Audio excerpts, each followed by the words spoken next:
안녕하십니까. 생활 속의 천수경 제45회차.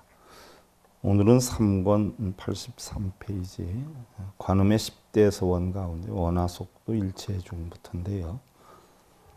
본론으로 들어가기 전에요. 옛날 조선 인조 때 월자 도안 스님이 계셨죠. 1638년에서 1715년 숙종 41년에 열반하셨는데 11살 때 출가를 하셨고요. 속성은 유씨의 평양 출생이신데 아버지 보인과 어머니 김씨 사이에서 태어나셨는데 선수행에 상당히 많은 영향을 끼쳤다라고 하죠. 세수 78세, 법납 69세에 열반하셨는데 열반송에 보면은요. 본자체 본래 공이요 본래 공시 태허공 태허공중 기멸 무정 본래 공이 니라나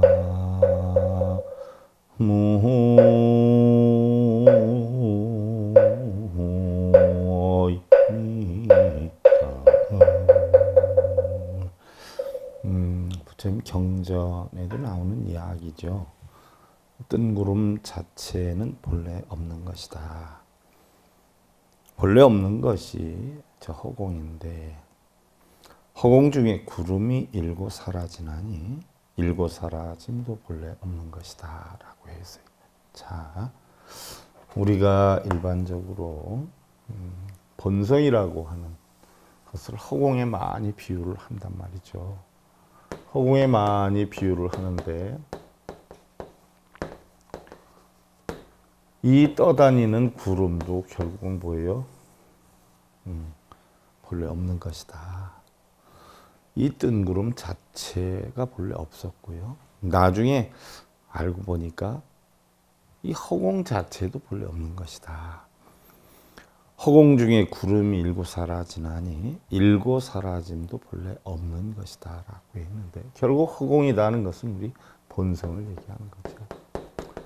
본성이다라고 하는 것도요 본래는 있는 게 아니죠. 우리가 깨달음을 얻기 위해서 우리가 겪는 세상에 기쁘고 슬프고 즐겁고 괴로움은 참 구름에 비유를 한 것이고요. 이 구름은 아무리 떠돌아다녀도 허공을 물들지 않는데 허공이 본성과 같은데 이 허공 자체도 본래는 공이다 하는 이야기. 제가 그저께 방송 사이트에서 어느 분이 댓글을 달아 놓으셨어요. 댓글을 달아 놨는데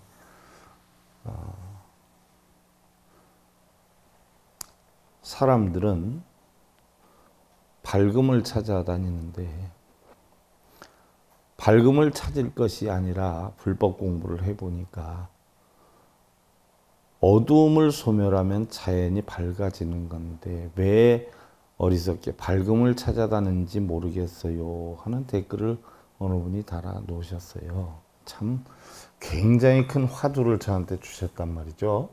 그러면 자 본래 밝음과 어두움이 어디에 있는 걸까요, 여러분? 밝음과 어두움. 자, 우리가 불법 공부를 하면서 가장 우리가 기초 단계, 초기 경전이라고 그러죠. 아함경을 통해서 보면 선인선과 악인악과가 있어요. 선인선과 악인악과. 그럼 선한 원인을 만들면 선한 결과가 오고 악한 원인을 만들면 악한 결과가 온다. 그러니까 내가 선과를 얻으려면 선한 원인을 만들어야 된다라고 해서 좋고 나쁨을 바르게 분별해서 좋은 거를 쫓는 것을 우리는 아함사상이다 이렇게 표현을 한단 말이죠. 그러나 아함방등사상이 지나가서 반야사상으로 가면 밝음도 어두움도 전부 뭐예요? 공이란 말이에요. 본래 공이에요. 그러니까 밝음과 어둠 자체도 없다는 이야기죠. 밝음도 어두움으로 변해가고 어두움도 밝음으로 변해가는 것이기 때문에 결국 밝음이 어두움이고 어두움이 밝음이다는 이야기예요. 이게 반야 사상이에요. 그럼 법화 사상으로 가면 어떻게 돼요? 결국 밝음이 있고 어두움이 있지만 밝음이 어두움이 되고 어두움이 밝음이 되니까 사실은 있는 것도 없는 것도 아니지만 또한 없는 것 또한 아니다는 사상이 되죠. 그래서 냉정히 보면 여러분들 뒤집어 놓고 봐. 이게 유식학으로 넘어가면 어떻게 돼요? 일체가 유심조다라고 했어요. 그러니까 밝음과 어두움이 세상에 존재하는 게 아니라 전부 어디에 있느냐? 내 한마음 속에 있어요. 그럼 한마음 속에 있는데 한마음 속에 그럼 밝음과 어둠의 경계가 어디냐는 이야기예요. 밝음과 어둠의 경계가 어디 있을까요? 경계가 없어요. 밝음이 어두움이고 어두움이 밝음이기 때문에 결국 밝음과 어두움 자체도 본래는 없는 것이다. 단지 있다라고 생각한다면 뭐예요? 있다라고 생각하는 사람 마음속에만 존재를 하는 것이에요. 그러니까 밝음을 찾아다닌다는 자체는 뭐예요? 밝음이 없는데 밝음을 찾기 때문에 결국 우리는 찾지를 못하고 끝내 고통 속에서 해야 못한다는. 이게 결국은 뭐예요? 본래는 다 공하다 하는 이치예요. 그래서 여기 스님께서 도안 스님께서 하신 부운자체 본래공이요 본래공시 태어공이요 태어공주 운기묘죠 기멸무종 본래공이라 하는 자체. 일고 사라짐도 본래 없다. 밝고 어둠 자체도 본래 없는 것이다 하는 이야기죠. 여러분들 오늘은 관세음의 10대 서원 10대 서원 가운데 우리가 지난 시간에 원하속지 일체법이다라고 했어요. 하루빨리 일체법을 깨닫기를 원합니다. 그리고선 원하조득 지혜 아니다라고 했어요. 하루속히 뭐요? 지혜의 눈을 뜨겠습니다. 지혜의 깨달음을 얻겠습니다. 그러면 일체법을 알아서 지혜를 깨닫는데, 자 여러분들은 생각해봐요. 관세음보살은 천광정주회라게 이렇게 선을 세워가지고 천수천안이 생겼단 말이죠.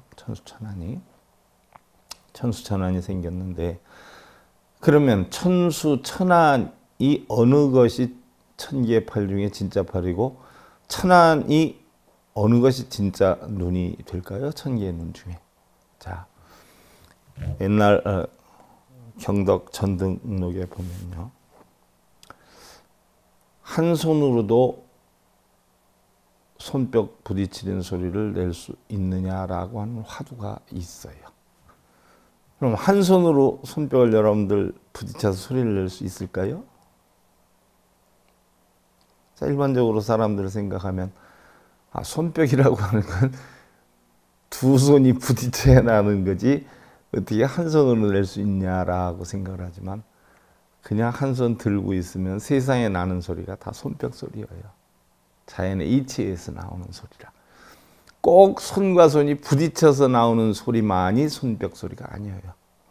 빗방울 소리, 풍경 소리, 차 소리, 새 소리 다 한 손만 들고 있으면 자연의 이치에서 나오는 이 인연의 소리가 한 손으로 소리를 내는 거예요. 자, 이러한 이치를 여러분들은 깨달으면 어디에다 쓸까요?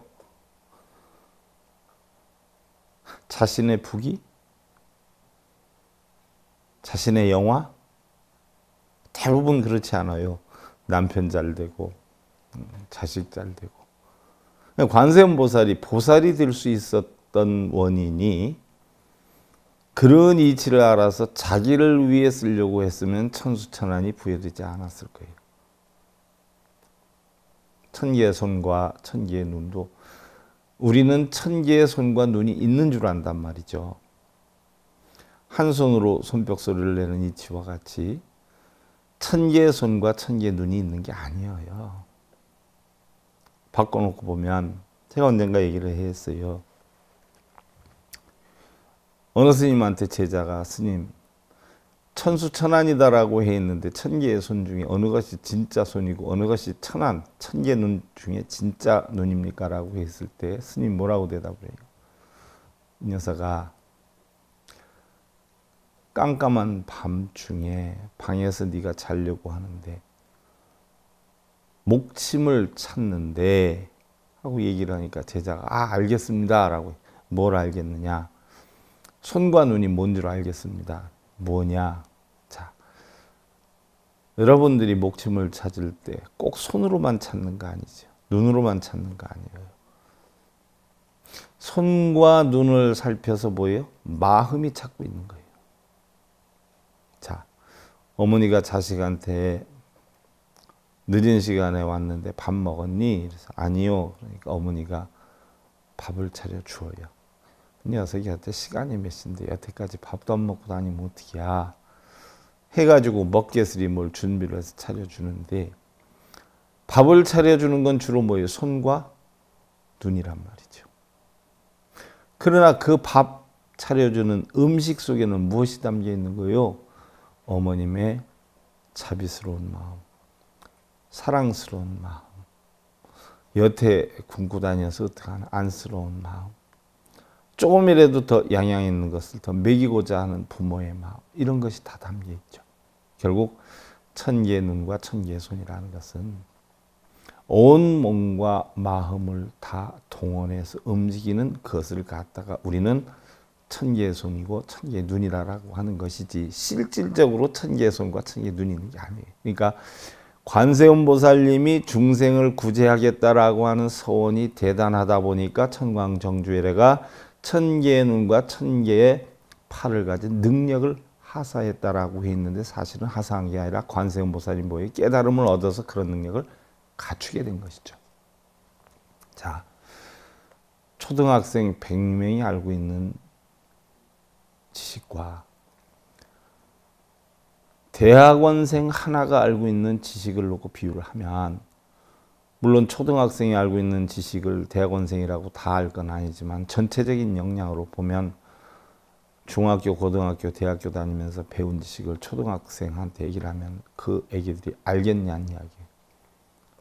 바로 그 이치와 같다. 관세음 보살님이 자기가 깨달음을 얻어서 형성된 대학원생 정도의 능력을 전부 중생들한테 회양하고 가르침을 주려고 하다 보니까 그것을 갖다 그 능력을 우리는 천수천안의 능력이다 이렇게 보는데, 그러면 원하속지 일체법, 일체법을 빨리 알기를 원합니다. 원하조득지한 지혜의 눈을 빨리 깨치기를 원합니다. 지혜의 눈은 바로 무상 속에 무상하지 않은, 무상한 것은 중생성이고 무상하지 않은 건 본성이란 말이죠. 그 본성의 이치를 깨달아서 그 다음엔 어떻게 돼요? 원하속도 일체중이에요. 그럼 원하속도 일체중은 뭐냐? 일체의 중생들을 하루빨리 뭐예요? 건너가야 하겠다는 얘기. 건너가게 하겠다. 일체중. 일체에 뭐예요? 중생들을 다 뭐예요? 건너가게 하겠다. 건너게 하겠다. 어디를? 고통의 바다를.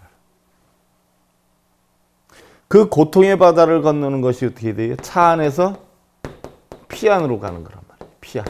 그러니까 고통의 세계에서 열반의 세계로, 불행의 세계에서 행복의 세계로, 일이 어렵고 힘든 세계에서 잘 풀리고 원만한 세계로, 부정적인 마음에서 긍정적인 마음으로 바꾸는 것을 우리는 바로 피 안으로 간다. 건너게 한다는 얘기예요. 건널 도. 그래서 제가 이제 원하오면 모든 중생 하루속히 제도하겠나이다 뜻이에요. 하루속히 중생구제를 하겠나이다. 자, 우리 불교에서 얘기하는 원이다 하는 것은, 여러분들 경전에 나오는 원이다 하는 것은 여러분들 개인적인 소원을 뜻하는 게 아니라 바로 깨달음을 얻어서 부처님이 고통받는 중생에게 고통을 받지 않는 방법을 가르쳐 준 것과 같은 그런 원이에요. 그래서 하루빨리 고통에서 벗어나는 법을 가르쳐 주겠다. 이게 우리 불교에서 원이에요. 모르는 분들은 여러분들 개인적인 소원 성취한다. 또 개인적인 소원 성취를 해주겠다. 와서 뭐 며칠 기도 붙여라. 뭐 천조제 해라. 스님들 많이 방편을 이렇게 해라 하지만 그건 방편이 아니에요. 속된 표현으로 말하면 장사입니다. 장사. 부처님법엔 그런 게 없죠. 그래서 일체법을 알고 일체법을 아는 지혜의 눈으로 중생을 제도하겠다라고 하는 건데, 그럼 우리 불가에서 제도를 한다는 것은 무슨 뜻이냐? 바로 불보살님이 고통받는 중생을 구제하는 것이 중생제도예요. 일례를 들면 결국 평안함을 만들 줄 아는, 고통을 없애는 방법을 깨달은 분이 고통을 없애는 방법을 고통받는 중생에게 가르쳐서 평안함을 얻게 하는 것, 이게 바로 중생구제예요. 우리 본래는 부처와 중생이 없잖아요. 씨앗은 똑같은데 얼마만큼 열심히 가꾸고 키우느냐에 따라서 결실이 있기도 하고 없기도 하는 것처럼 우리는 똑같이 애초에 부처님이든 보살이든 우리 중생이든 불성을 지니고 있었어요. 똑같은 씨앗을 가지고 있었어요. 똑같은 씨앗을 뿌렸는데 부처는 뭐예요? 인연법으로 부처가 될 만한 원인과 인연을 만들어서 부처가 된 것이고요. 우리 중생들은 뭐예요? 부처가 될 만한 원인을, 인연을 만들지 않았어요. 오로지 자기 욕심, 오욕락에 빠져서 자기만 잘 되고자 하고 남은 어떻게 해도 좋다 하는 사고관으로 결국 더 많이 취하고 얻고 오르고 쌓고 모으려고 하는 중생성을 키웠기 때문에 우리는 중생이 되었다는 것이죠.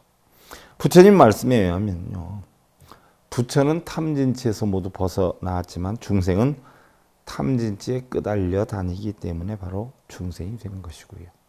부처는 어떠한 흔들림에도 분별이 없지만요, 중생은 색, 수상, 행식의 물질이나 감수작용, 상상작용, 행동, 의식작용인 정신작용에 의해서 더 오르고 더 누리고 더 많이 가지려 번뇌를 하고 또 시로 애락의 분별에서 고통을 받기 때문에 중생이다라고 했어요. 그래서 나무대비 관세음 원화속도 일체중은요, 바로 대자대비 관세음 보살님의 가르침을 배워서 그 가르침을 깨워서 하루속히 일체법의 지혜 안으로 고통받는 중생을 행복하게 이끌겠나이다의 서원이에요. 원화속도 일체중, 일체의 중생을 바르게 인도하겠다는 이야기예요. 그래서 자신이 배우고 깨친 모든 지혜로 중생들을 이끌겠다는 다짐에 각고를 세우는 것이에요. 흔히들 뭐 우리는 중생이다라고 하면은요, 뭐 막연하게 생각하는 경우들이 많아요. 사실 알고 보면 자기 자신도 중생이고요. 가정에 있는 남편, 아내, 자식, 부처이기도 하지만 중생이기도 하죠. 그래서 주변의 이웃들과 함께 가족들, 가장 가까운 자신 해서 올바르게 고통을 없애는 방법을 터득 해서 가장 주변에 있는 중생들에게 올바른 삶의 방법, 노력하는 방법, 행복을 느끼는 방법, 사랑받는 방법, 존경받는 방법, 일체의 모든 올바른 방법의 삶으로 이끌고 원하는 것을 이루고 행복을 찾게 하는, 또한 가정이나 친척, 주변의 모든 고통받는 사람들의 고통을 덜고 행복을 찾게 해준다거나 어렵고 힘든 사람들에게 짐을 덜어줄 수 있다면 이것이 가장 바르고 보편타당한 원화속도 일체중이 될 수 있는 것이죠. 그러나 최선의 노력을 다한다 해도 잘 안 되는 경우도 없는 건 아니에요. 그러나 자기가 최선의 노력을 다했는데도 안 된다라고 해서 그것이 안 되는 건 아니에요. 왜? 본인이 이루고자 할 만한 원인을 안 만들었기 때문에. 옛날에 어떤 수행자가 아무리 책을 많이 읽어도 금방 잊어버리니 무슨 책을 읽은들 소용이 있겠냐 하고 책을 집어 던졌어요. 그때 스님이 그 모습을 보고서는 노발대발하를 하시잖아요. 내 이놈 하면서. 우리가 음식을 먹는다라고 해서 다 섭취가 되는 것이 아니고 영양으로 다 돌아가는 것은 아니잖아요. 그런데 왜 음식을 먹느냐? 잊어버리는 가운데에도 남는 것이 있으니 학문을 쌓는 것이요. 음식을 먹는 가운데에서도 우리가 영양소로 가는 것이 있기 때문에 건강을 유지하는 것 아니냐라고 화를 하셨는데, 뭐 우리 불자님들 그런 얘기 많이 했으니 들을 땐 뭐 알 것 같은데요. 조만큼 내려가다 보면 금방 잊어먹어요. 다 소용없어요. 그런데 우스갯소리로 그러세요. 그럼 안 내려가면 되지요. 안 내려가면 안 잊어먹을 거 아니야. 뒤만 돌아서면 다 잊어버려서. 그럼 뒤 돌아서지 않으면 되지. 왜 돌아서? 그러면 당연히 잊어먹는 것이지 어떻게 안 잊어먹고 우리가 살 수 있어. 잊어먹지만 반복을 하는 거예요. 우리가 음식을 먹지만 소화가 되니까 또 먹는 거예요. 그거와 같이 반복을 해서 꾸준히 인내와 노력으로 해 나가야지. 한두 번 해봐서 안 된다고 해서 집어던지거나 하는 사람들은 앞으로 뭐 행복함이나 성공의 어떤 결실을 얻기가 쉽지는 않다는 이야기죠. 그러면 원화속도 일체주의, 일체중생을 건너게 해주겠다라고 했어요. 그럼 어떻게 건너게 해주겠냐? 원화조득 선방편, 선방편으로 건너게 해주겠다. 선방편은 착한 선에다가 바로 방편 이렇게 쓰는데, 선방편은 뭐예요? 원화조득, 나무대비 관세음 원화조득 선방편이라. 관세음 보살님의 가르침을 깨달아서 제가 이제 원하오면 좋은 방편 하루속히 깨닫겠나이다 뜻인데, 올바르게 중생을 제도하는 지혜로운 방법을 하루빨리 깨치겠다는 서원의 실천행을 다짐하는 것이죠. 흔히들 뭐 여러분들 우리가 방편이다라고 하면은 뭐 집안이 편해지려고 그러고 일이 잘 풀리려면 방편으로 천도제를 해, 방편으로 기도를 해, 뭐 이런 이야기를 하는데, 자, 방편은 뭘 갖다 우리가 방편이라 그럴까요? 흔히들 뭐 선방편, 착한 방편, 또 악방편 이러는데, 악방편은 방편이라고 하질 않아요. 일반적으로 선방편, 착한 방법의 근기를 방편이다라고 하는데요. 일반적으로 뭐 여러분들 선방편이다라고 하면 첫째는 자리이타가 되어야 되겠죠. 뭐예요? 나도 좋고 너도 좋아야 되죠. 근데 나만 좋아서도 안 되고 너만 좋아서도 안 돼요. 나도 좋고 너도 좋아야 되는데, 첫째는 너에게 좋게 해서 그것을 내가 다시 환원으로 돌아오게 해서 좋게 하는 거. 너와 내가 다 좋은 거. 이래서 결국 자리이타다라고 하는데요. 결국은 나무대비관세음은요. 나무대비관세음 원화조득선방편은 관세음 보살님의 공하고 연기하는 청정한 가르침을 배워서 이 방법을 중생들을 위해서 하루속히 선방편으로 체득하겠다라고 하는 건데, 냉정히 보면은요, 부처님 가르치면은 응병예약 대기설법이라는 게 있어요. 이게 뭐냐? 여러분들 몸이 아파서 병원에 가거나 약국에 가면 여러분들 아픈 곳에 따라서 처방을 해줘요. 이게 응병예약 대기설법이야. 몸이 아픈 상황에 따라서 의사나 약사가 처방을 해주듯이 대기설법, 중생들의 근기에 따라서 가르침을 주는 거예요. 뭐 일례를 들어서 자식이 어려움이 있다. 그러면 그 어려움을 해결하는 방법. 남편으로 인해서, 아내로 인해서 어려움이 있다라고 하면 그 어려움을 해결하는 방법. 바로 중생들의 여건에 따라, 근기에 따라 가장 보편타당하게 그 어려움을 해결해 주는 방법을 가르쳐 주는 것을 방편이라고 그래요. 무슨 얘기냐? 근데 방편에는 목적이 있죠. 방편의 최종 목적은 뭐예요? 공하다는 이치 가르쳐 주는 거. 공하다, 연기한다는 이치. 연기한다. 쉽게 예를 들면 우리 부처님법이 뭐예요? 공하고 연기한다는 사상 아니에요? 공하고 연기한다. 그러면 공하고 연기한다는 사상인데, 세상의 모든 것은 공하기 때문에 연기한다. 근데 이 모든 것을 어디에서 하느냐? 마음에서 한다.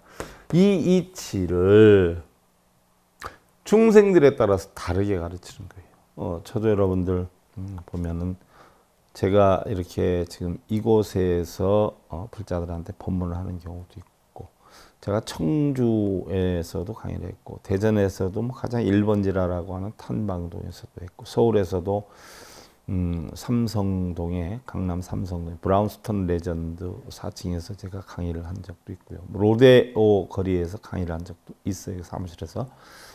또 미국 샌프란시스코에 가서 강의를 한 적도 있어요. 해보면요, 받아들이는 분들의 근기가 다 다릅니다. 여러분들을 분별해서 평가해서는 제가 죄송하지만 받아들이는 근기가 똑같은 법문을 해도 어느 곳에 가면 쉽게 받아들이고 어느 곳에 가면 이해를 못하는 경우가 있어요. 무슨 얘기냐? 우리 불법도요. 아함사상, 선인선과 악인학과를 공부한 사람은요, 공하다는 이치를 몰라요. 행복과 불행이 없는 것이다. 생과 사가 없는 것이다. 이 이치를 몰라요. 법화경을 뭐 공부했다, 금강경을 공부했다라고 해도 입으로만 하고 눈으로만 하고 손으로 했기 때문에 그 본래의 뜻이 뭔지를 몰라요. 금강경 공부를 하고 법화경 공부를 했다라고 하면 적어도 일상생활에 어려움이나 고통을 받는 일이 없어야 돼요. 왜? 그것을 해결하는 방법이 이미 금강경이나 법화경 속에는 다 들어있기 때문에 그걸 진짜로 공부했다라고 하면 어려움이나 고통을 받지 않아요. 근데 금강경을 몇 번 사경했다, 법화경을 몇 번 사경했다, 독경했다 하는 분들이 무슨 문제로 인해서 고민을 하고 어려움을 겪고 뭘 해달라고 비는 거 보면 이해가 안 가죠. 그러면 전혀 그걸 공부를 안 했다는 얘기예요. 그냥 뭐요? 앵무새처럼 따라서만 읽고 복사기처럼 따라서 복사만 했던 것이 그 내용을 모르는 거예요. 그래서 뭐 열반경에 대한 내용이나 법화경에 대한 내용이나 금강경에 대한 내용, 또 반야경에 대한 내용을 이야기를 해도 공부를 한 사람과 해서 또 그 이해를 하는 사람과 이해를 못하는 사람은 하늘과 땅 차이예요. 부처와 중생이 없다, 깨달음이 없다라고 하면 과연 몇 사람이나 알아듣겠냐? 여러분들 방송 듣는 사람 몇 사람이나 이거 이해하겠어요? 깨달음이 없으면 뭐 수행을 해요? 부처가 없으면 왜 절이 만들어졌어요? 이런 사람들이 많아요. 자, 우리는 본래가 다 공예요. 태어나올 때. 이 공 속에는 부처와 중생도 없어요. 깨달음도 어리석음도 없어요. 부처와 중생도 우리가 만들어 놓은 거고 깨달음과 어리석음도 만들어 놓은 거예요. 결국 부처와 중생도 구름덩어리고요. 깨달음과 어리석음도 구름덩어리예요. 구름덩어리가 흘러가면 뭐예요? 허공만 남아요. 아무것도 없어요. 선악 자체가 없어요. 이 경지까지 알고 있는 불자들이 얼마나 되냐. 그럼 이 경지를 어디서 배우느냐? 반야경에서 배우지 않아요. 금강경에서 배우지 않아요. 있어도 있는 것이 아니고 없어도 없는 것이 아니다. 법화경에서 배우잖아요. 근데 이 말 뜻은 못 알아들어요. 이건 뭐예요? 금강경, 법화경 공부를 한 게 아니라 그냥 원숭이처럼 흉내만 내고 앵무새처럼 따라만 읽는 거지 이치를 하는 게 아니란 말이에요. 그래서 바른 공부를 한 사람은요, 절대로 어떤 어려움이 온다라고 해도 걱정이나 근심이나 고통을 겪지 않아요. 왜? 해결하는 방법을 알기 때문에. 바로 그와 같은 이치여요. 자, 중생들의 근기를 부처님 9등급으로 나눴단 말이죠. 상품, 중품, 하품에 다시 상중하, 상중하에서. 그럼 그 근기에 따라서 어떻게 가르치느냐 하는 이야기예요. 어떻게? 예를 들어서 상품들은 이타행만 하지 않아요? 이타행. 남을 위해서만 살아요. 거기에 행복을 느껴요. 중품들은 뭐예요? 자리행을 하잖아요. 자리행. 자기 이득되는 행위를 해요. 하지만 남을 힘들게 하지 않아요. 하품들은 뭐예요? 남을 힘들게 하지 않아요. 남을 힘들게 하고 부담을 주고 이거 다 하품에 해당이 된단 말이에요. 그러면 상중하품으로 부처님은 구분을 해서 중생들의 근기에 따라 응명리학 대기설법을 했는데 가르침도 똑같은 거지요. 그 근기에 따라서 중생들의 근기에 따라서 공하고 연기한다는 이치를 가르쳐 주는 것. 이것이 방편이에요. 뭐 기도하고 연불하고 독경하고 천도제하고 이게 방편이 아니거든요. 다시 말해서 공부를 잘하는 자식은 공부를 시키고 운동을 잘하는 자식은 운동을 시키고 또 그와 같이 중생들의 근기를 알아서 그들이 가장 평안하고 행복된 삶을 누리게 하기 위한 착하고 올바른 지혜 방편을 하루빨리 터득하겠다는 이야기. 우리 불자님들 생각해 보세요. 자식들을 여럿 키우다 보면 자식들의 근기가 다 다르지 않아요? 그럼 우리 이 부모님들 입장에서 부모님들이 자식들의 근기에 따라서 가르침을 다르게 했는가? 자기 근기대로 따라오라 해놓고 자기의 역량대로 자식들에게 가르침을 줬는가 한번 생각해 보세요. 자식을 훌륭하게 키우려면요. 공부 잘하는 자식이 있고 만들기를 잘하는 자식이 있고 그림을 잘 그리는 자식이 있고 다 다르지 않아요?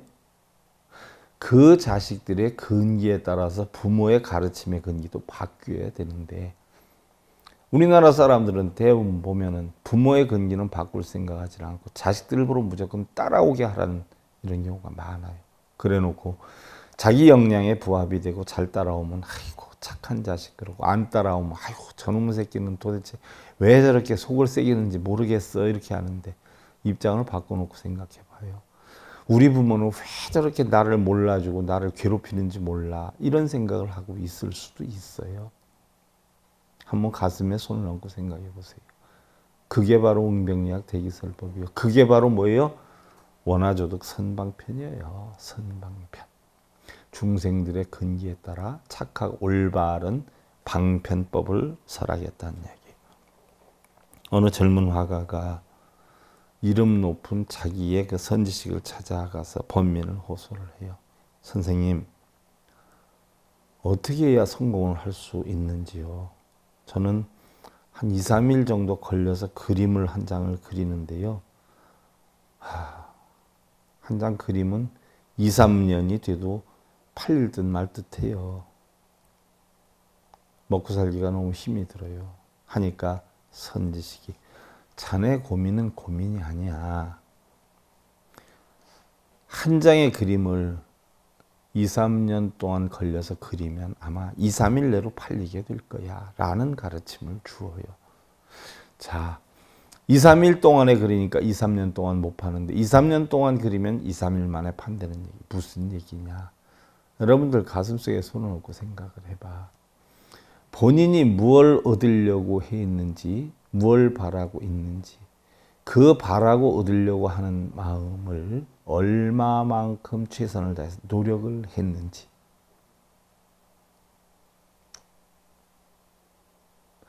노력은 하지 않으면서도 결실은 얻으려고 해요. 절에 가서 비우고 공안이 집에 오고 연기법 배우라고 하니까 기껏 가가지고 뭘 이루게 해달라고 빌고 불상한테 빌고 스님한테 특별히 친견 요청해가지고 스님한테 아유 제가 요즘 이런 고민이 있는데요 스님 이것 좀 해결해 주세요 하고 얘기를 하고 그거 스님이 해줄 수 있으면 스님이 왜 스님 해요. 스님이 대통령 하지. 스님이 못 해주니까 스님 하는 거예요. 그리고 스님은 그걸 할 줄 아는 사람이 아니야. 부처님 가르침을 통해서 배워서 하는 방법만 가르쳐 주어. 스님도 못하니까 스님 노릇하는 거예요. 근데 거기 가서 해달라고 하면 돼? 어떤 사람이 탈모로 잔뜩 돼. 머리가 다 빠지는 거예요. 별 약을 써도 안 돼. 근데 어디에 탈모병 치료하는 대단한 박사가 있다라고 해서 찾아갔어. 찾아갔더니 원장님이라고 해서 인사를 드리러 갔더니 머리카락이 하나도 없는 대머리요. 그럼 그 원장님한테 여러분들 탈모증 고칠 마음이 있어요, 없어요? 봐봐. 스님들도 맨날 싸우죠? 맨날 승질내죠? 뜻대로 안 되니까 어떻게 돼요? 응? 아무것도 할 줄 모르는 사람한테 뭘 해달라고 그래. 또한 부처님은 계셔야 안 계셔요? 계시지도 않는 사람한테 뭘 해달라고. 야. 불상은 뭐예요? 여러분들 얘기 들을 수 있어? 듣지도 못하는 동상한테 뭘 해달라고. 야. 누가 해야 돼? 관세음보살님과 같이 자기 스스로 하라라고 했어. 여러분들도 각자 스스로 자신이 힘들고 어려운 거 관세음보살님에 대한 법, 부처님의 법을 배워서 해결해 나가셔야 돼. 그게 바로 뭐예요? 여러분들 원하속지일체법, 원하조득 지혜한, 원하속도 일체중, 원하조득 선방편이야. 그 이치를 알아서 여러분들 스스로 읽어 나가시기를 기원드리고요. 자, 앞장들 하시고. 만물 여포 의여야마 니라나 무호이미타.